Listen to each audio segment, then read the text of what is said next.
We've received dozens and dozens of phone calls and emails from inmates and their families concerned about the conditions at state prisons over the heat wave. I caught up with Secretary of Public Safety and Homeland Security Brian Moran today to see what's being done to make sure inmates are safe before the weather heats up again.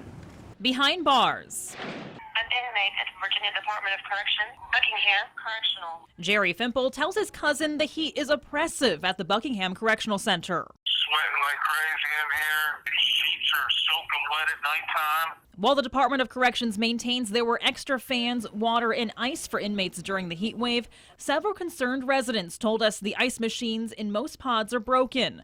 Virginia Secretary of Public Safety and Homeland Security says he received those reports too. We monitored it. As soon as the heat wave came, I immediately started thinking about those very issues because this does come up each year. Secretary Moran says 18 state prisons were built before the 90s and don't have air conditioning. At those facilities, he says extra steps are taken to hand out fans, ice, and allow inmates to take showers to cool off. We will provide them whatever means we have, short of air conditioning units, because it's just to try to put in central air conditioning at a prison that's already been constructed is really just cost exorbitant. 2 days ago, Moran checked out Powhatan Correctional Center for himself to see how the facility is keeping inmates cool.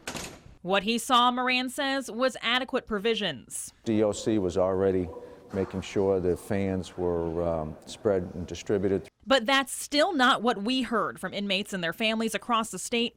Here's Fimple again in Buckingham. Do they have fans in there, like extra fans?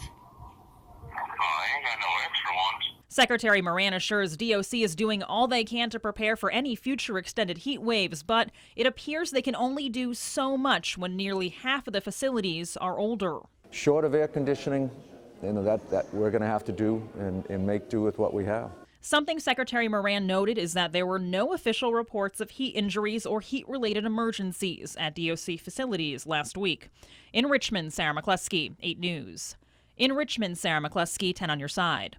In Richmond, Sara McCloskey, News Channel 11 in your corner. In Richmond, Sara McCloskey, News Channel 11. In Richmond, Sara McCloskey, ABC Tri-Cities. In Richmond, Sara McCloskey, 59 News. In Richmond, Sara McCloskey, WDVM 25.